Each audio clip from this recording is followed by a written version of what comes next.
Number 3 صفحہ number 231.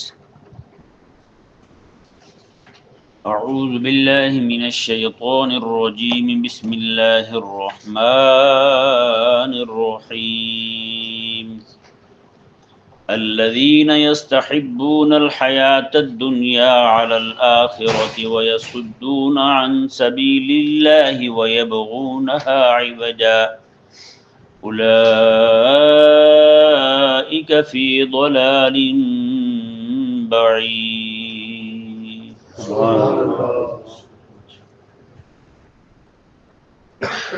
جیسا کہ آپ کے سامنے سایہ مبارکہ پر کلام ہو چکا، اور سایہ مبارکہ پر کلام کرتے ہوئے کریم آقا علیہ السلام کے زمانہ اقدس میں جو لوگ دنیا کی محبت میں آخرت کو ترک کرتے تھے، اللہ تعالیٰ کے دین قبول کرنے کے معاملے میں رکاوٹ بنتے تھے، قرآن کریم کو ٹیڑھ کے طور پر بیان کرتے تھے، اللہ تبارک و تعالیٰ نے ان کی مذمت میں یہ پوری آیہ مبارکہ نازل فرمائی.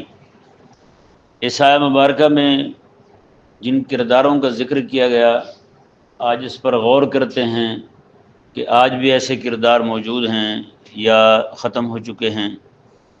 یہ ذہن میں رہے جب امام الانبیاء صلی اللہ علیہ وآلہ وسلم خود موجود ہوں، وحی نازل ہو رہی ہو، وحی کی برکات زمین پر چھم چھم برس رہی ہوں، تو ایسے وقت میں جب یہ کردار موجود ہیں اور بڑے سخت طریقے کے ساتھ موجود ہیں، آج تو ظاہری دنیا میں میرے کریم آقا صلی اللہ علیہ وآلہ وسلم ہمارے درمیان تشریف فرما نہیں ہیں، تو آج نزول وحی کا سلسلہ جس طرح اس وقت تھا، نزول وحی کی جو برکات اس وقت نازل ہو رہی تھی، وہ والا معاملہ بھی آج اس میں کافی جو ہے نا وہ ایسے سمجھیں کہ اللہ تبارک و تعالیٰ کی طرف سے نہ اس طرح کے پڑھنے والے ہیں نہ اس طرح کے پڑھانے والے ہیں.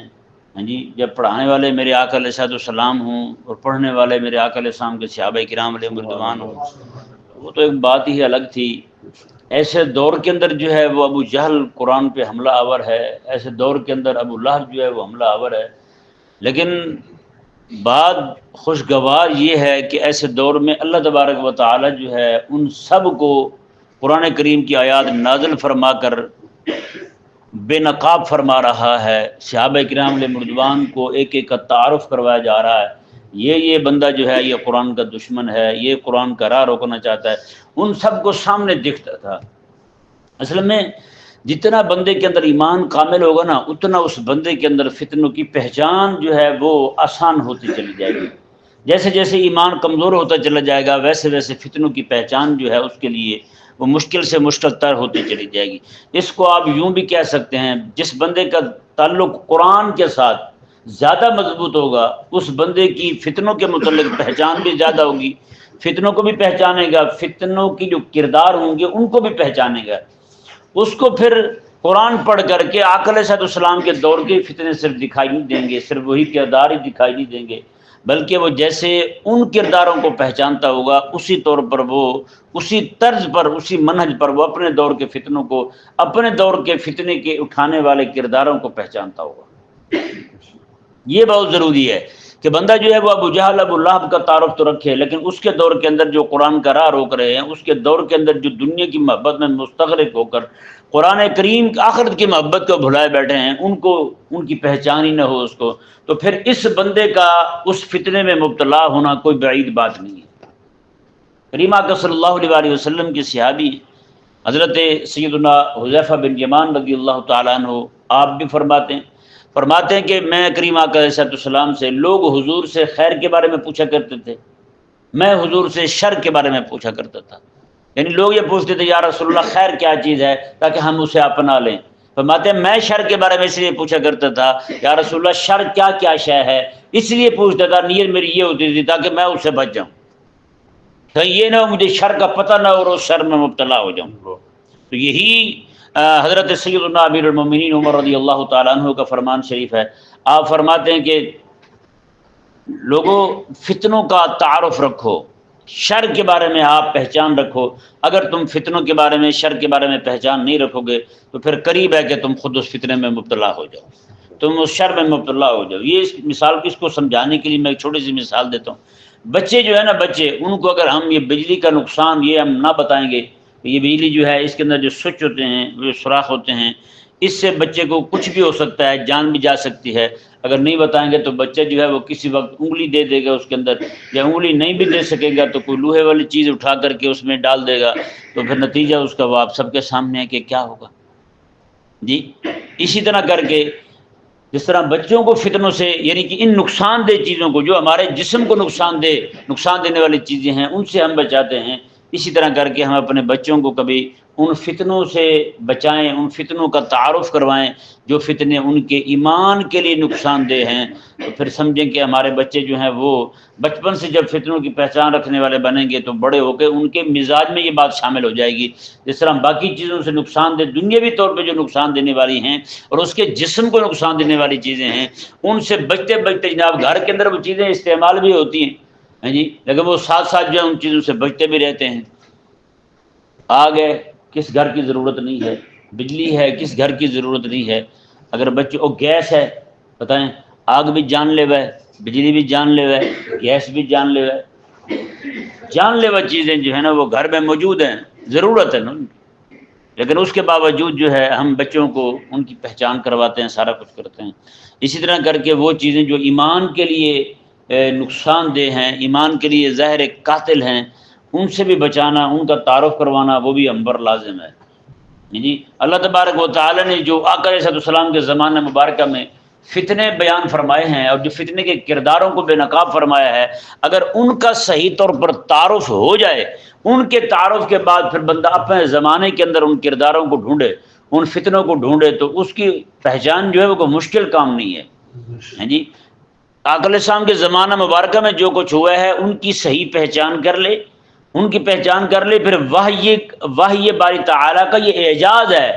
اس کے دور کے جتنے بھی فتنے ہوں گے، قرآن کریم جو ہے ان سب پر روشنی ایسے ڈالے گا جیسے بندہ اپنوں کو پہچانتا ہے، اسی طرح پھر دشمنوں کو پہچانے گا. پھر وہ جس طرح ایمان کو پہچانتا ہے اسی طرح وہ نفاق کو پہچانے گا. یہ ذہن میں رہے، اہل ایمان کے لیے جتنا نقصان دہ نفاق ہے اتنا کفر بھی نہیں ہے. یہ ذہن میں رہے مسئلہ، جتنا نقصان دہ نفاق ہے اتنا ٹھیک ہے کفر بھی نقصان دہ ہے. یہ نہیں کہ میں نفاق کی سنگینی کو بیان کرتے ہوئے کفر کے لیے کوئی نرم گوشہ رکھتا ہوں، نعوذ باللہ، ایسی بات بالکل نہیں ہے. کفر بھی نقصان دہ ہے لیکن اس سے زیادہ نقصان دہ کیا چیز ہے؟ نفاق. نعوذ باللہ من ذالک. آج بھی علیہ السلام کو جہاں کہیں بھی مات کھانی پڑ رہی ہے، وہ میدان جہاد ہو، علمی میدان ہو یا باقی میادین ہو، ان میں جو اہل ایمان کو جو یعنی کہ ایسے سمجھے کہ دھوکہ ہو رہا ہے، وہ اتنا کافر نہیں دے رہا جتنا نام نہاد مسلمان دے رہا ہے. جی یہ چھوٹا سا آپ ذرا غور کریں، سلطنت عثمانیہ کو توڑنے میں کن کا ہاتھ تھا؟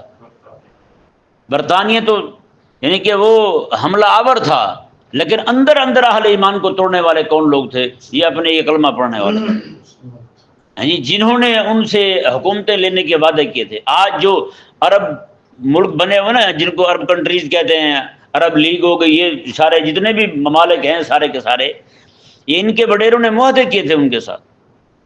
اب ہمفرے کے اعترافات ایک کتاب ہے، انگریزی زبان میں وہ ہے، اور عربی میں بھی اعترافات الجسوس جو ہے نا اس طرح کر کے نام ہے، انکلیزیہ اس نام سے چھپی ہے. اردو میں اس کا ترجمہ چھپا ہے ہمفرے کے اعترافات. کبھی وہ آپ لے کے پڑھیں تو آپ کو پتہ چلے کہ وہ کس طور پر انہوں نے کام کیا تھا. اس وقت دو حکومتیں تھیں ہماری ہند کے اندر، مغلوں کی اور وہاں پہ سلطنت عثمانیہ والی. دونوں کو توڑنے کے لیے انہوں نے کیا کیا؟ انہوں نے ان کے بندے توڑے، حکومت کے بندے توڑے، ان کو ساتھ لگا کے پھر انہوں نے یہ سارا کام کیا. یہ عربوں کے اندر بغاوت اٹھانے والا بندہ پیچھے تو جو بھی تھا، آگے یہ شریف مکہ تھا، شریف مکہ یہ سید صاحب بھی تھا جی، اور مکے کے پورے حجاز کا گورنر بھی تھا. یہ سلطنت عثمانیہ والے جو ہیں نا اس وقت بھی یہ ادب کیا کرتے تھے، حجاز مقدس کا جو خادم مقرر کرتے تھے، جس کو گورنر بناتے تھے، وہ سید کو بناتے تھے ہمیشہ، یہ ان کا طریقہ تھا. اور آخری جو بندہ جو سید صاحب تھا اس کا یہ کارنامہ ہے، اس نے جناب ان کے ساتھ مل کے سب کو ٹکڑے کر دیا. پھر مختلف علاقوں سے اس نے بدو ڈھونڈے، ہاں جی، وہ قزاق ڈھونڈے، ان کو کھڑا کر کے جناب ساتھ کیا، ان کو پھر بعد میں سارا آگے پیچھے کر دیا. تو یہاں بھی آپ دیکھ لیں، آج بھی مثال دی جاتی ہے میر جعفر اور میر صادق کی. وہ کون تھے؟ میر جو ہے یہ ہمارے ان علاقوں کے اندر سید صاحب کو کہتے ہیں جی. ان لوگوں نے جناب مل کر کے برطانیہ کے ساتھ یہ یہاں کا جہاں کے بخیے ادھڑے ہیں، پوری حکومت جو ہے وہ توڑ دی ہے. آج جو ہے اہل اسلام جو ہیں وہ موری کی بدماشیاں برداشت کر رہے ہیں، انگریز کتوں کی جھیلا اس کو، اس کے بعد پھر ان کو برداشت کیا. ہاں جی، آج جو ہے ان کے مظالم جو ہیں وہ سب کو ٹکڑوں میں بانٹ کے الگ الگ کر کے مار رہے ہیں ان کو. نعوذ باللہ من ذالک. روزانہ کل کی بات ہے، انہوں نے 3 نوجوان تھے مسلمان، ان پر یہ گائے کے گوشت کھانے کا الزام لگا کے ان کو وہ مارا، شہید کر دیا. اور ان کو پھر کہتے رہے کہ جے شری رام کا نعرہ لگاؤ. ہاں جی، مسلمانوں کی 900 سال 1000 سال یہاں حکومت رہی ہے، انہوں نے تو کبھی ڈنڈے سوٹے اٹھا کے کسی ہندو چوڑے سے چوڑے ہندو کو بھی نہیں کہا کہ تم جناب یا اللہ مدد کا نعرہ لگاؤ. ہاں جی، یہ تاریخ اٹھا کے کہیں بھی دکھا دیں ہمیں. 950 سال 1000 سال بندہ اسلام کی حکومت رہے، مسلمان حکومت کریں، اس کے باوجود بھی یہاں پہ ہندو اکثریت میں ہوں، تو اس کا کیا مطلب بنتا ہے؟ ہم نے زبردستی کسی کو کلمہ نہیں پڑھایا. اگر ہم نے پڑھایا ہوتا تو ان ذلیلوں کی آج اکثریت نہ ہوتی وہاں پہ.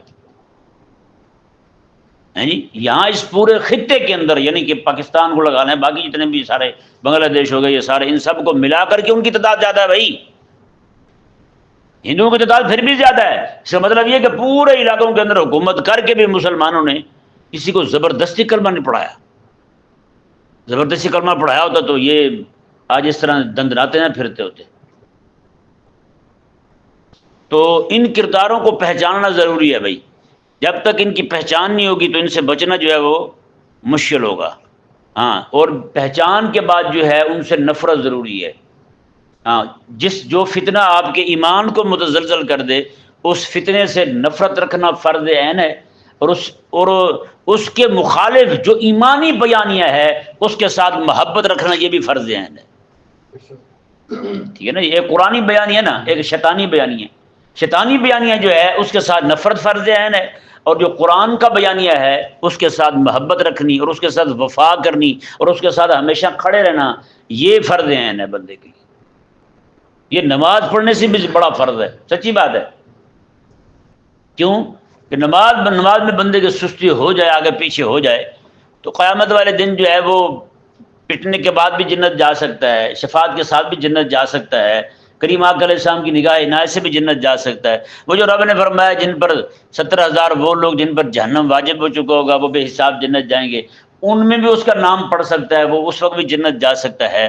لیکن جس کے عقیدے میں تزلزل آ گیا، جو عقیدے میں متذبذب ہو گیا، وہ بین ذالک لا الہ الا ولا الہ الا ولا حساب ہو گیا، اس کا تو کوئی کھاتا نہیں ہے پھر بھائی، وہ تو کسی کھاتے کا نہیں رہے گا.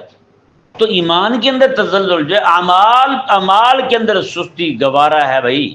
اعمال کی سستی جو ہے وہ تو اتنے سارے لوگ ہیں اعمال میں سستی ہے ان کے، نماز نہیں پڑھتے، روزہ نہیں رکھتے، پیسے ہونے کے باوجود زکوٰۃ نہیں دیتے، باقی معاملات ہیں وہ تو آپ کو پتہ ہے اکثریت آج ایسی ہے اس امت کی. اعمال کے معاملے میں سارے سستی کا شکار ہیں. نہیں تو آپ چلے جائیں اسی وقت مساجد کا دیکھ لیں، مساجد میں کتنے لوگ بیٹھے ہوتے ہیں، باہر دفاتر میں کتنے لوگ بیٹھے ہوتے ہیں، سکولوں میں کتنے لوگ ہیں، کالجوں میں کتنے لوگ ہیں، باہر سارے کتنے لوگ پڑے ہوتے ہیں، اور ان کے مسجدوں میں کیا حال ہے. ٹھیک ہے نا جی. تو یہ اعمال کی سستی جو ہے وہ تو بھائی کسی طور پر بخشش ہو سکتی ہے، کسی بھی طور پر بخشش ہو سکتی ہے، لیکن ایمان کے معاملے میں سستی وہ گوارا نہیں. سمجھا نا جی. اس کو آپ یوں سمجھیں آسان الفاظ میں کہ اعمال کے اندر جس بندے سے سستی ہو جائے اسے کہتے ہیں گناہ گار. جو بندہ عقیدے میں گڑبڑ کا شکار ہو جائے اسے کہتے ہیں غدار. ٹھیک ہے جی. معافی جو ہے وہ کس کے لیے ہے؟ گناہ گار کے لیے ہے، غدار کے لیے معافی نہیں، کیونکہ وہ نظریے کا مخالف ہو گئے. کس کا مخالف ہو گئے؟ نظریے کا مخالف ہو گئے. جیسے مثال کے طور پر ایک گھر میں 2 بیٹے ہیں، ایک بیٹا جو ہے وہ ابا کی بات کبھی مان لیتا ہے کبھی نہیں مانتا. نافرمان یہ بھی ہے، اور ایک وہ ہے جو ابا کو ابا ہی نہیں مانتا۔ ان میں بڑا مجرم کون ہوا؟ جو ابا کا منکر ہے جی، جو ابا کا منکر ہے۔